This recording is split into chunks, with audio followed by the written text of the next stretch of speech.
Yo la guilde, la phase 2 est bientôt là et je pense qu'il est temps de faire un bilan de la phase 1, et que ce soit en PvE comme en PvP. Comme vous avez pu le remarquer, aujourd'hui pas de fond vert ni de très bons micros, je suis en vacances chez ma famille, c'est également pour cette raison que je ne peux plus stream avant le retour à la maison en septembre. Du coup, j'ai pu prendre un petit peu de temps pour revenir sur cette première phase de Burning Crusade et c'est ce que j'ai envie de partager avec vous aujourd'hui. Vous êtes toujours 61% à regarder régulièrement mes vidéos et à ne pas encore être abonné. Si vous voulez soutenir la chaîne et flatter l'algorithme de YouTube, eh bien bouton rouge, likez, commentez. Sur ce, c'est parti.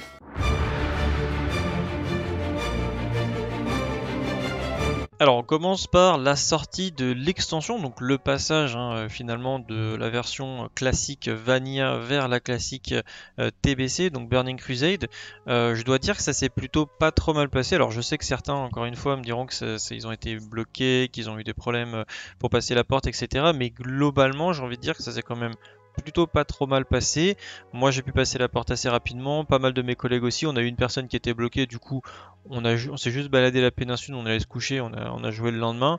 Je pense qu'effectivement ceux qui voulaient vraiment faire le rush et qui voulaient jouer toute la nuit, ils ont dû attendre probablement plusieurs heures pour avoir leur team, pour certains en tout cas, leur team de donjon pour pouvoir aller faire les rush donjon, parce que nous c'est ce qu'on a fait, on avait prévu un groupe de rush donjon, je vous avais fait une vidéo là-dessus, c'est ce qu'on a fait, ça marchait extrêmement bien et les premiers qui sont montés level 70, je crois que c'était en donjon si je dis pas de bêtises, même s'il y a eu des mages qui ont fait des runs enclos, etc., qui donnaient énormément d'XP. Il me semble que... non, je crois que c'est quand même un mage qui avait eu le premier 70, vous me mettrez ça en commentaire.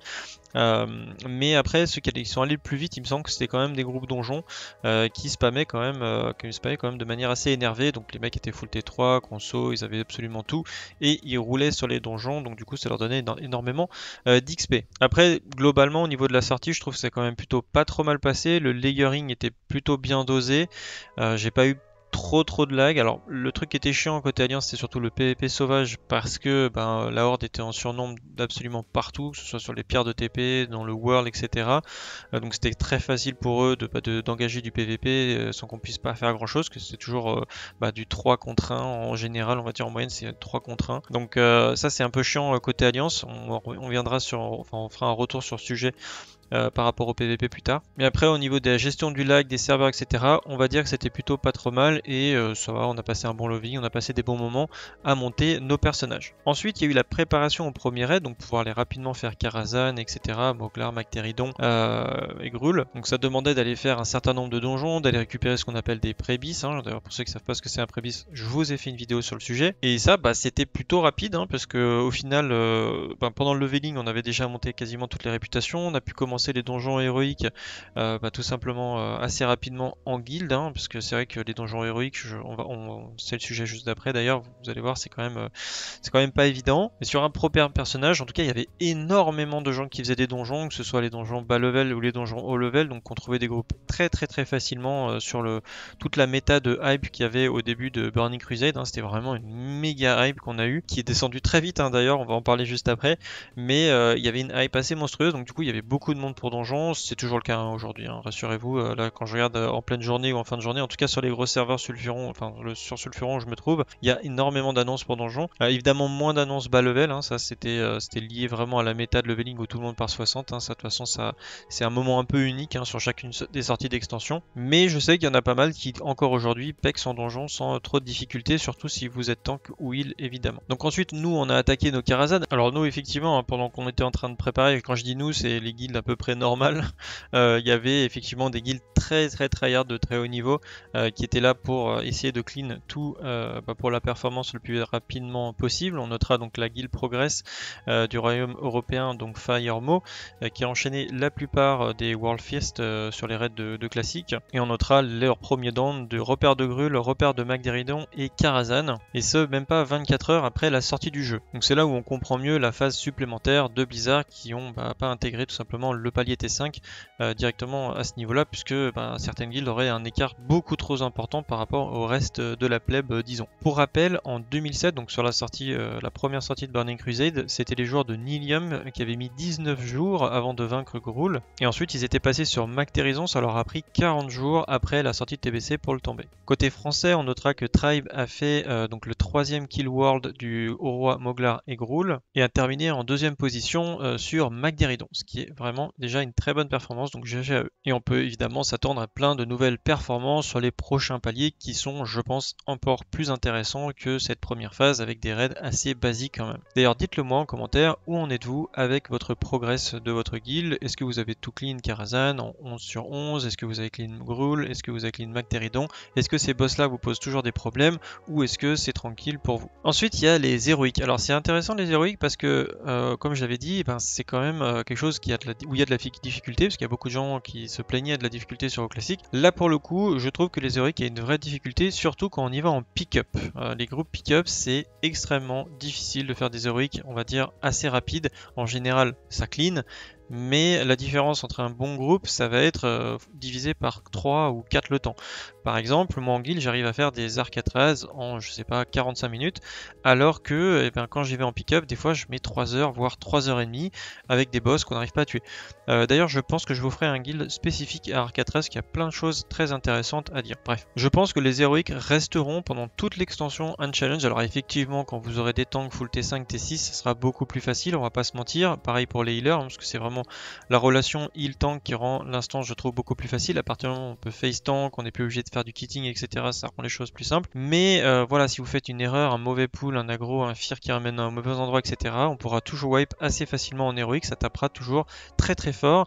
Et même en fin de palier, ça continuera de one-shot certains DPS. On va dire que jusqu'à ce moment-là, la découverte de Burning Crusade se passait plutôt pas trop mal. Jusqu'au moment, alors c'est marrant parce qu'il y a eu un méga tournant. Il y a eu pour moi un effet domino. Ça a commencé avec la sortie de la 9 points. Donc l'effet de la 9 points, donc le patch de retail pour ceux qui jouent à retail, déjà qui a dragué, donc récupéré tous les joueurs qui étaient passés sur classique qui préfèrent jouer à retail, parce que je rappelle que les joueurs de retail, en gros ils étaient certains sont passés sur classique. Pourquoi? On a eu la phase de Naxx avec la sortie de Shadowlands.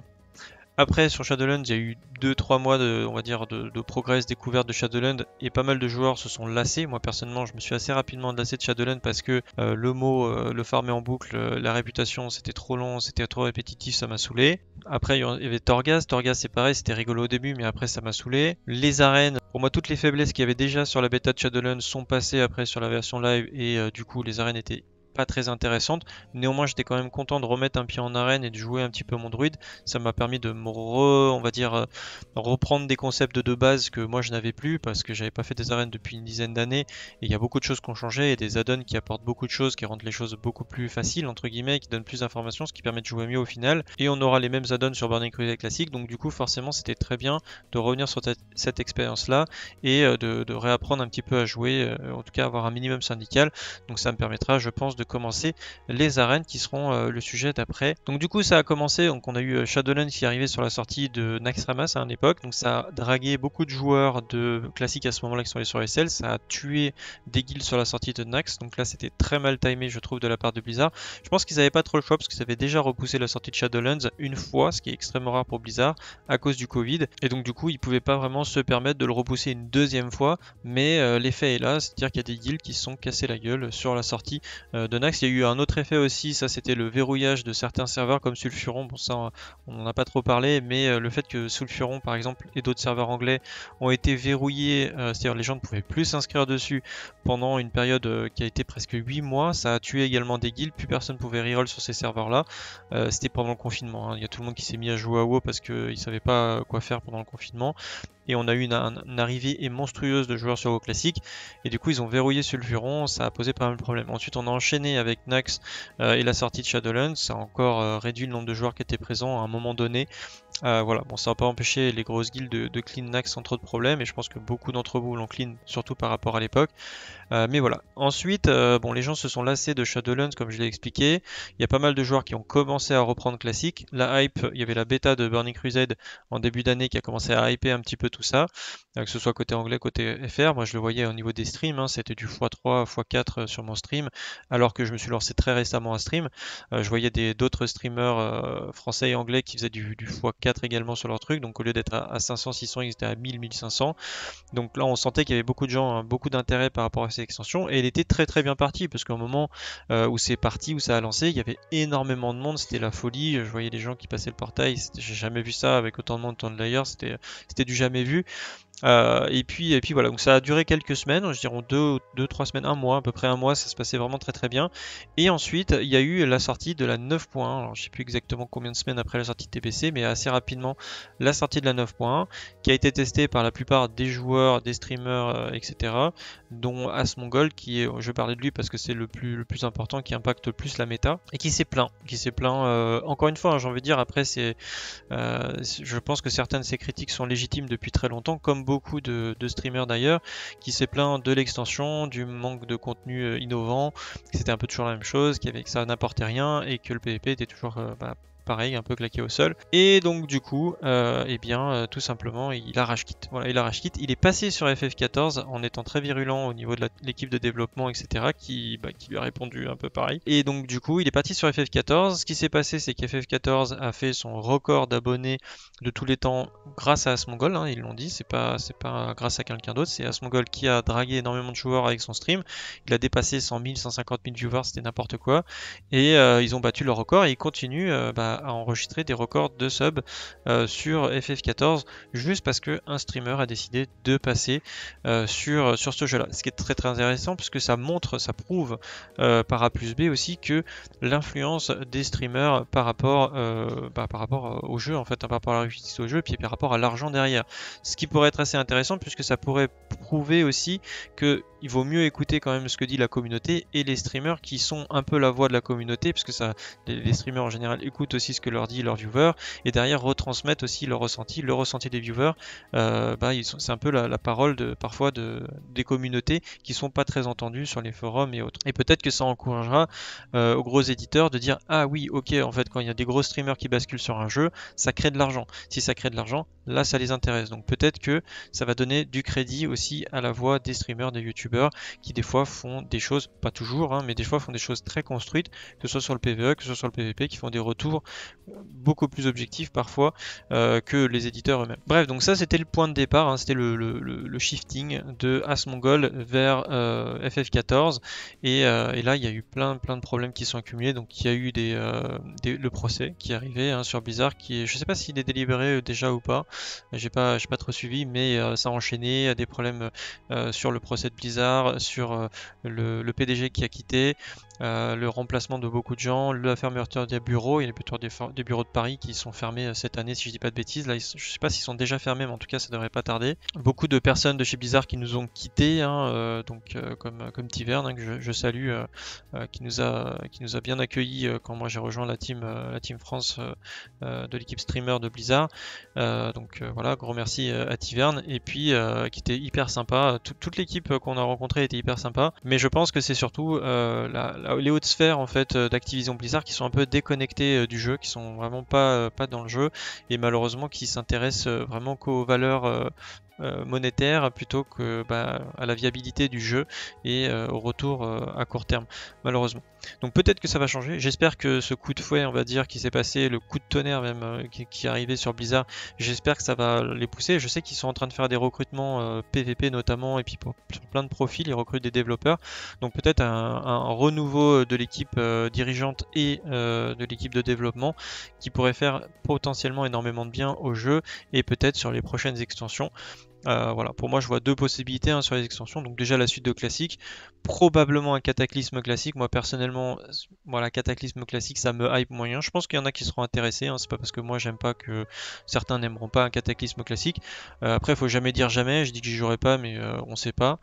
Ça dépend aussi comment ça marche au niveau du streaming, hein. Forcément si vous voulez tous que je stream cataclysme classique ça marche très bien, peut-être que je le ferai aussi. Après, ça dépendra de la concurrence des autres jeux qui sortent à côté. Si on peut imaginer League of Legends sort un MMO incroyable, d'ici là, c'est pas impossible que je teste aussi. Si ça me plaît, peut-être que je streamerai, je ferai des vidéos dessus, j'en sais rien.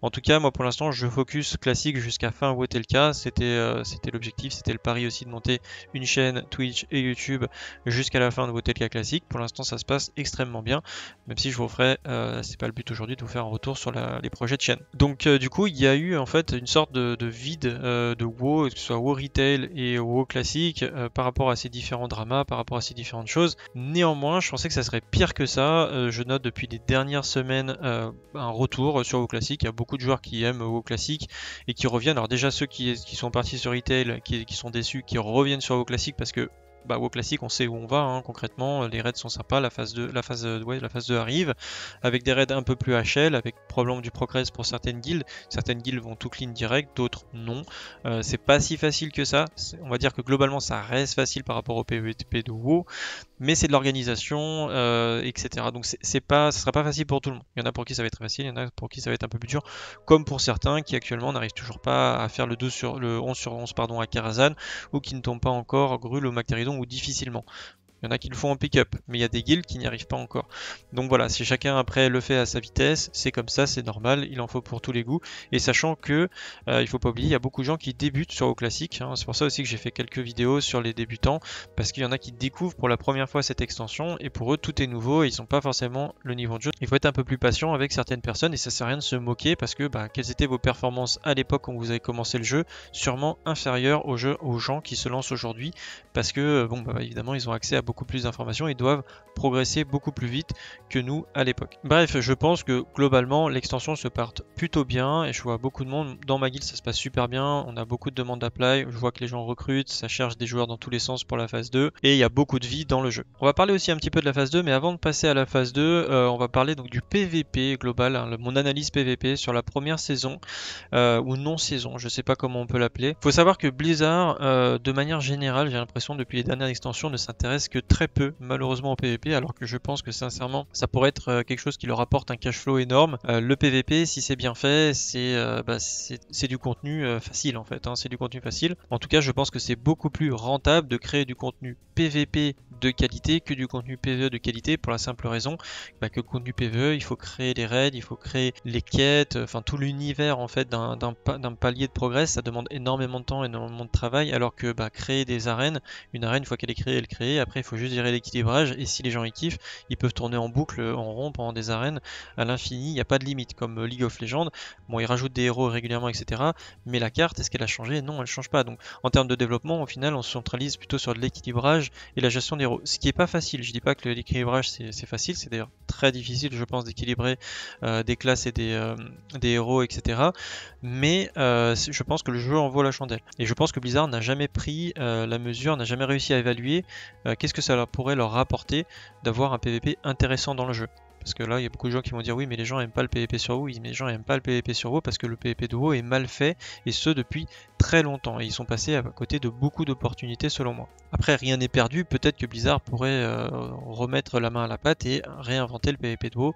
Je pense que ça pourrait être incroyable. Bref, donc du coup, cette saison 1, est arrivé, ils se sont rendus compte, je pense, en plein milieu de la saison, qu'il y a quelque chose qui allait pas. Qu'est-ce qui allait pas? Et ben, c'est que tout simplement, la phase 2, la sortie du T5, allait créer encore plus de déséquilibre, parce que le PVP actuellement est très déséquilibré.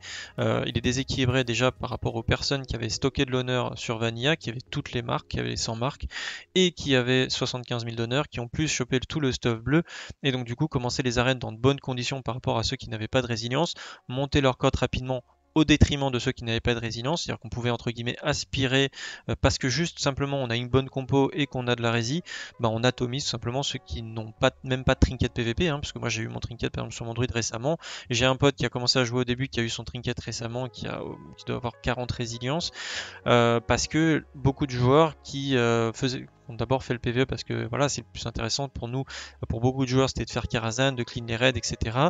Étaient pris là-dedans et n'avaient pas forcément le temps, surtout qu'il n'y a pas de double SP, je le rappelle, pour aller faire des arènes du PVP DBG qui prennent un temps infini infini par rapport au PvE pour ce stuff. Alors qu'à l'époque c'était pas du tout le cas, il n'y avait pas autant de décalage entre le farming du stuff PvP et le farming du stuff PvE, les gens étaient souvent bloqués assez rapidement à Karazhan ou Magteridon ou Gruul, n'arrivaient pas à tomber les boss, et du coup ils n'avaient pas accès à ce stuff là, donc au final le PvP était une alternative viable pour ce stuff à l'époque, ce n'est pas le cas aujourd'hui. Aujourd'hui le PvE va 10 fois plus vite, il aurait fallu que Blizzard anticipe ça et augmente la vitesse à laquelle on récupère le stuff PvP, tout simplement en augmentant l'honneur, les gains d'honneur je pense en BG. Autant les marques je pense que c'est ok, mais les gains d'honneur étaient je pense mal calculés. Donc du coup Blizzard s'est aperçu de ça, ils se sont dit bah ça va être pire en fait sur la phase 2 si on laisse la saison 1 jusqu'à notre phase 3, parce qu'à l'époque la saison 1 avait duré jusqu'à la phase 2 de l'époque, qui n'est pas notre phase 2 actuelle, hein, parce que notre phase 2 actuelle correspondrait à la phase 1,5 de l'époque. C'est une phase qui n'existait pas, qui a été créée par Blizzard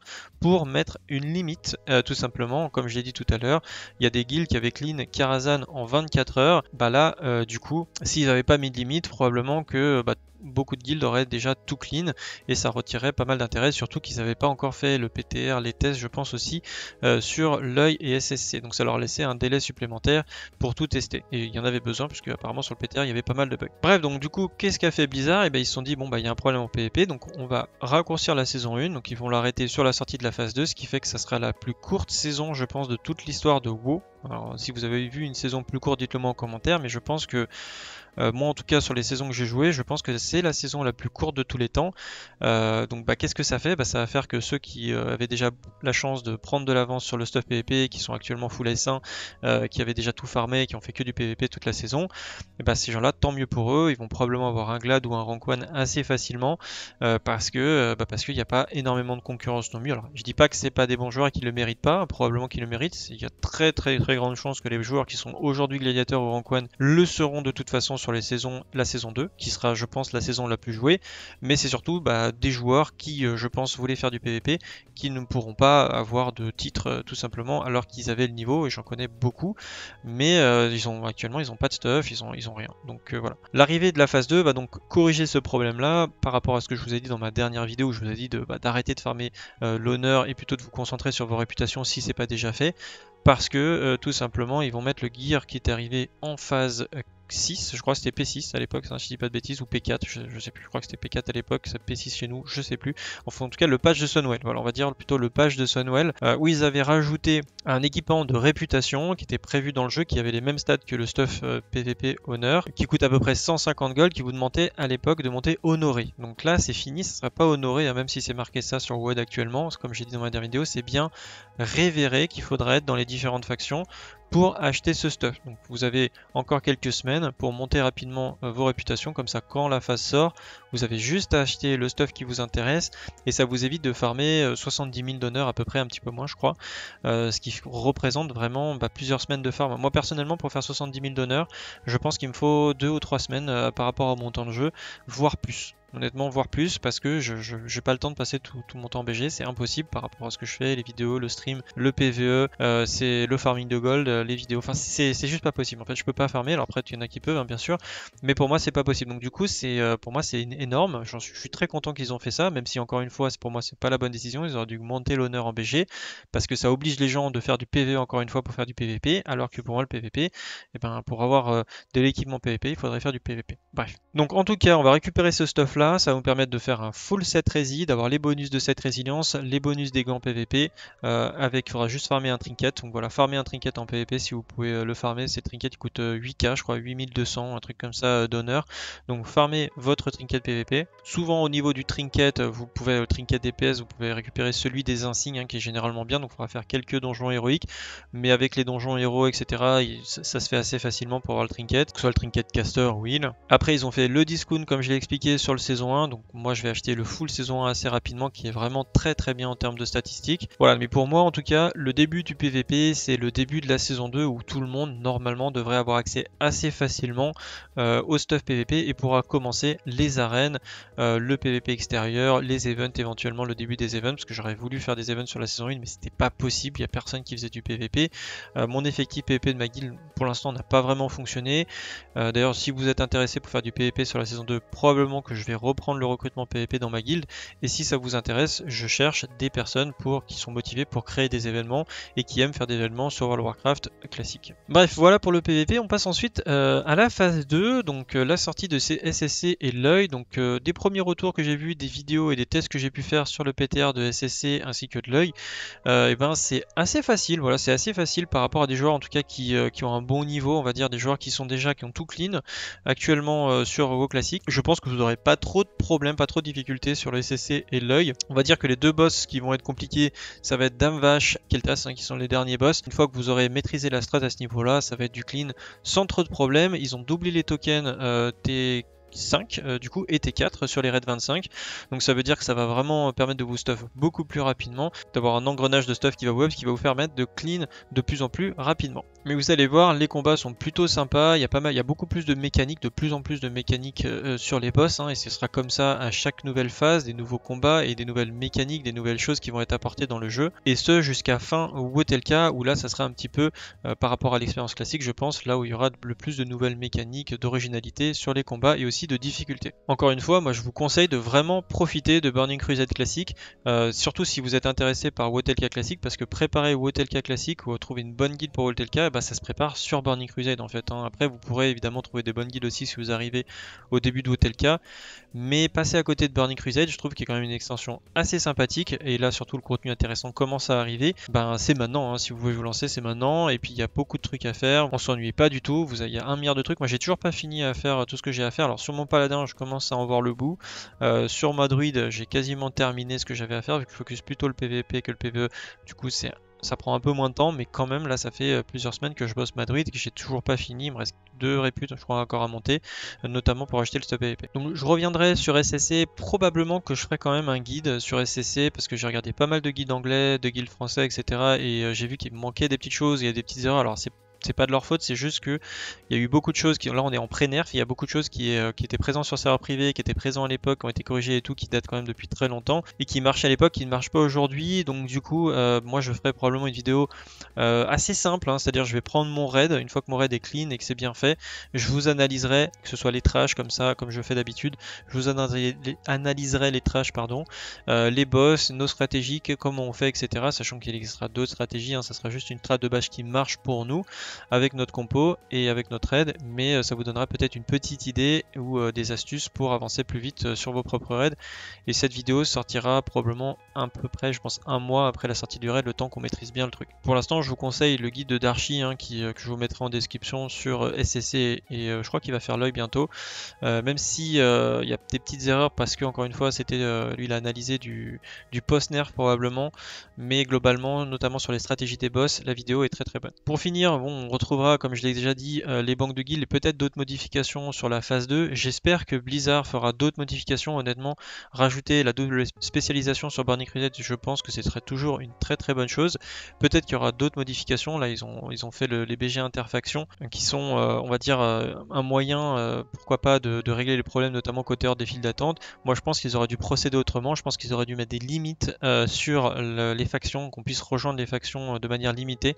Également pour les migrations, qu'on puisse rejoindre de manière limitée, ce qui fait qu'on aurait toujours eu un équilibre à 50-50 à peu près sur toutes les factions, ce qui fait que derrière ils auraient eu moins de files d'attente mécaniquement, je pense, sur les champs de bataille. Mais là du coup ce qui est en train de se passer, c'est qu'il y a beaucoup de joueurs de l'Alliance qui veulent faire du PVP et qui sont en train de partir côté Horde. Peut-être que ça va se calmer sur WoTLK, et encore c'est pas sûr, parce que le racial humain sera très très fort à ce moment là, mais je pense qu'on aura toujours un déséquilibre Horde-Alliance. Bref, c'est tout pour moi en tout cas. Quel est votre avis sur cette première phase? Quel changement attendez-vous, ou alors non changement? Dites-le moi en commentaire. Si je devais faire une conclusion, eh bien je vous dirais que c'est bon moment pour se lancer sur Burning Crusade classique. Si vous êtes des passionnés de WoW et que vous aimez le jeu, faut pas oublier que Burning Crusade et WoTLK, c'est le jeu qui a été fait par une des meilleures équipes sur World of Warcraft, une équipe de développement qui n'est d'ailleurs quasiment plus présente, je pense, dans l'équipe de développement et au sein de Blizzard. Donc ça a été fait par des vrais passionnés, ça se ressent dans le jeu, moi je trouve. Je passe d'excellents moments avec ma guilde et avec mes potes, c'est vraiment une expérience que j'aurais manqué pour rien au monde, et je continuerai sur WoTLK. Merci encore évidemment pour tous vos soutiens, que ce soit sur Utip ou via Twitch avec vos primes, et on se retrouve très bientôt sur ce. Salut à tous, salut la guilde, ciao.